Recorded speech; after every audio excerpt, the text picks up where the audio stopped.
اعوذ باللہ من الشیطان الرجیم بسم اللہ الرحمن الرحیم السلام علیکم ورحمۃ اللہ وبرکاتہ۔ 9 لوگوں کے لیے روزہ معاف ہے۔ ارشاد باری تعالیٰ ہے، اے ایمان والو، تم پر روزے فرض کیے گئے جیسے تم سے پہلے لوگوں پر فرض کیے گئے تھے تاکہ تم پرہیزگار بن جاؤ۔ سورۃ البقرہ آیت نمبر 286۔ روزہ دین اسلام کا ایک ستون ہے اور اس کے بغیر ایک مسلمان کا دین مکمل نہیں ہوتا۔ محترم ناظرین، اس ویڈیو میں بتایا جائے گا کہ وہ کون سے 9 لوگ ہیں کہ اگر وہ روزہ نہ رکھیں تو انہیں کچھ بھی گناہ نہیں ہوگا، یعنی ان لوگوں کو رمضان میں روزہ نہ رکھنے پر چھوٹ ہے۔ مسلمان مرد اور عورت جو بالغ ہو اور اپنے ہوش و حواس میں ہو پر رمضان کے روزے فرض ہیں، یعنی کہ اس کے لیے پورے مہینے کے روزے رکھنا ضروری ہے، اور اگر وہ ان کی فرضیت کا انکار کرتا ہے تو وہ کافر ہے اور بلا وجہ روزہ چھوڑنا گناہ بھی ہے۔ لیکن کیا آپ جانتے ہیں کہ 9 لوگ ایسے بھی ہیں جنہیں رمضان کے مہینے میں روزہ نہ رکھنے کی چھوٹ ہے؟ یہ 9 لوگ رمضان کے مہینے میں روزہ چھوڑ سکتے ہیں۔ نمبر 1، بیمار آدمی۔ سب سے پہلے انسان جو روزہ چھوڑ سکتا ہے بیمار آدمی ہے، جو انسان سخت بیمار ہے، تو ایسے انسان کے لیے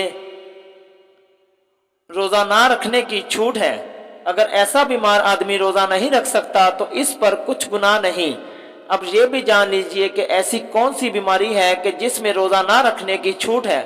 ہم آپ کو بتاتے ہیں کہ یہاں پر ان بیماریوں کی بات نہیں ہو رہی جو کہ عام طور پر نارمل لوگوں کو ہوتی ہے، جیسا کہ اگر کسی کے سر میں درد ہو گیا، گھٹنے میں درد ہو گیا، کسی کو سردی سے زکام لگ گیا اور اس نے روزہ چھوڑ دیا، تو ایسا کرنا بالکل بھی جائز نہیں ہے۔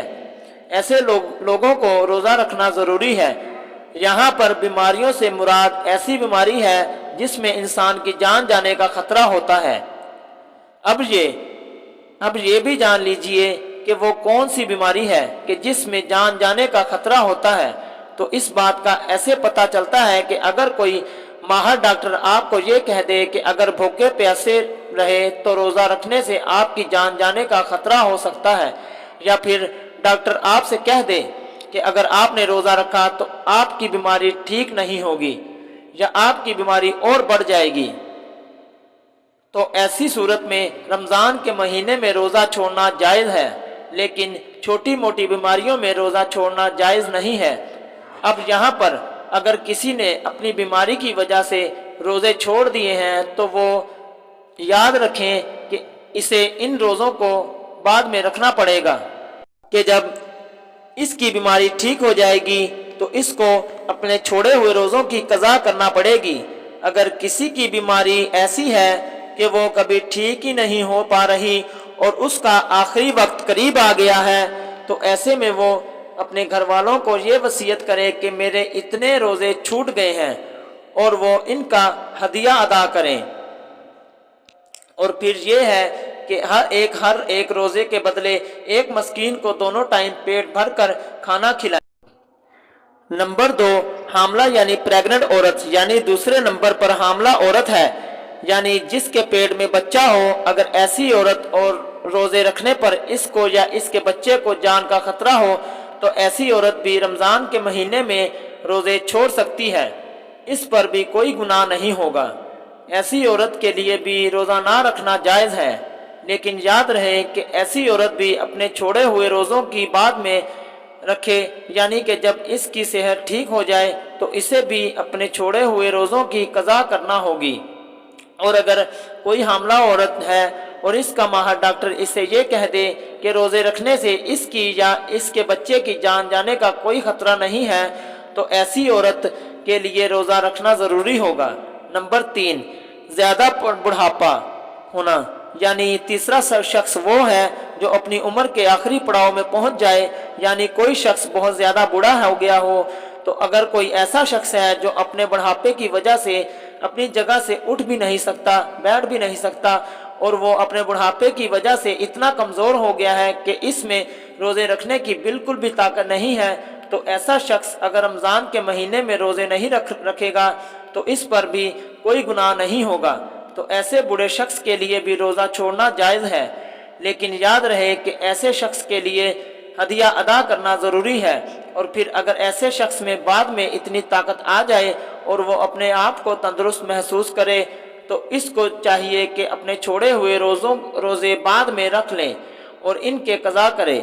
لیکن اگر کوئی شخص اپنے بڑھاپے کی وجہ سے اتنا کمزور ہو گیا ہے کہ اسے اپنے ٹھیک اور صحت مند ہونے کی کوئی امید ہی نہیں ہے تو اس کے لیے روزے معاف ہیں، لیکن اسے بھی اپنے ہر روزے کے بدلے میں ہدیہ دینا پڑے گا، اور ہدیہ یہی ہے کہ اپنے ہر روزے کے بدلے ایک مسکین کو پیٹ بھر کر 2 وقت کا کھانا کھلانا ہوگا۔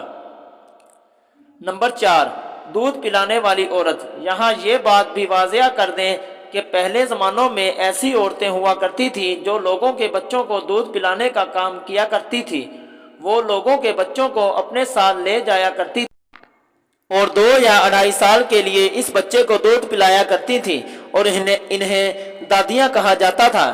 ایسی عورتوں کے لیے بھی رمضان میں روزے نہ رکھنے پر چھوٹ ہے جو بچے کو دودھ پلاتی ہیں، لیکن چونکہ اب ایسا زمانہ نہیں رہا لہٰذا ایسی مائیں جو اپنے بچوں کو دودھ پلاتی ہیں اور ان کا ڈاکٹر انہیں یہ کہہ دے کہ ان کے روزے رکھنے کی وجہ سے ان کے بچے کو خطرہ ہے تو ایسی ماؤں کو بھی روزہ چھوڑنے پر کچھ گناہ نہیں ہوگا، لیکن یاد رہے کہ ایسی عورتوں کو بھی بعد میں اپنے ان روزوں کی قضا کرنی ہوگی۔ نمبر 5، پاگل یا دیوانہ شخص۔ یعنی 5 شخص وہ ہیں جس کا ذہنی توازن خراب ہو چکا ہو اور وہ پاگل یا دیوانہ ہو چکا ہو اور اپنے آپے سے باہر ہو چکا ہو اور جو بہکی باتیں کرتا ہو اور جو اچانک بے ہوش ہو جاتا ہو، تو ایسے لوگوں کو بھی روزہ چھوڑنا جائز ہے۔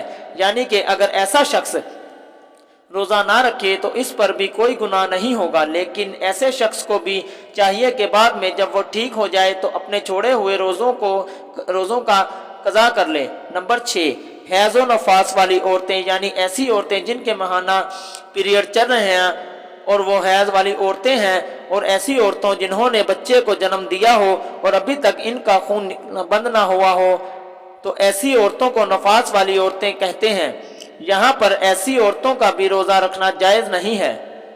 یہاں یہ بھی یاد رکھیے کہ پہلے بیان کیے گئے 5 قسم کے لوگ اگر روزہ رکھ لیتے ہیں تو ان کا روزہ قبول ہو جائے گا، لیکن حیض و نفاس والی خواتین اپنی اس حالت میں روزہ نہیں رکھ سکتی، اور اگر وہ رکھیں گے تو ان کا روزہ قبول نہیں ہوگا اور ان پر سخت گناہ ہوگا۔ ایسی عورت جو بعد میں پاک صاف ہو جائے اس کے لیے ضروری ہے کہ اپنے چھوڑے ہوئے روزوں کے گنتی پوری کر لے۔ نمبر 7، سفر پر ہونا۔ یعنی مسافر ہونا۔ تو ایسا انسان جو حالت سفر میں ہے تو اس کے لیے بھی روزہ نہ رکھنے کی چھوٹ ہے، اور روزہ نہ رکھنے پر اس کے لیے بھی کچھ گناہ نہیں، لیکن یہ بات بھی جان لیجئے کہ اس سلسلے میں سفر کیسا ہوگا تو ہم آپ کو بتا دیں گے کہ جو سفر 82 کلومیٹر سے زیادہ ہو اور وہ کم سے کم 15 دن کے سفر کی نیت کر کے گھر سے نکلا ہو تو ایسے مسافر شخص کے لیے روزہ نہ رکھنے پر چھوٹ ہے، لیکن جب اس کا سفر ختم ہو جائے تو پھر اس کے لیے روزہ رکھنا ضروری ہو جاتا ہے۔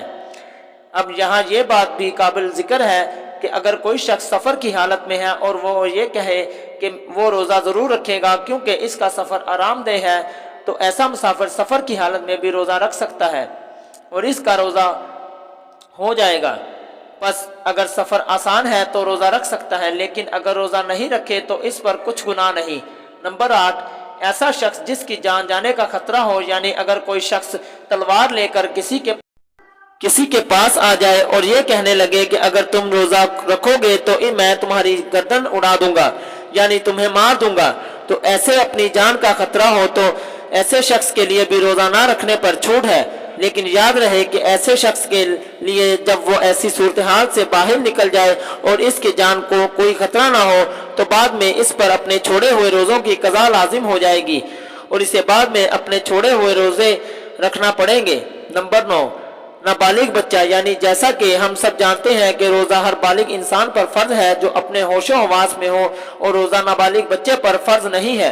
اگر کوئی نابالغ بچہ روزہ نہیں رکھتا تو اس پر کوئی گناہ نہیں ہوگا اور ایسے روزہ نہ رکھنے پر چھوٹ ہے۔ لیکن اگر کوئی بچہ 10 سال کی عمر کو پہنچ جائے اور اس میں روزے رکھنے کی طاقت آ جائے تو اس کو چاہیے کہ وہ روزہ رکھنا شروع کر دے، اور اگر ایسا بچہ روزہ نہ رکھے تو اس کے گھر والوں کو چاہیے کہ اس پر سختی کریں۔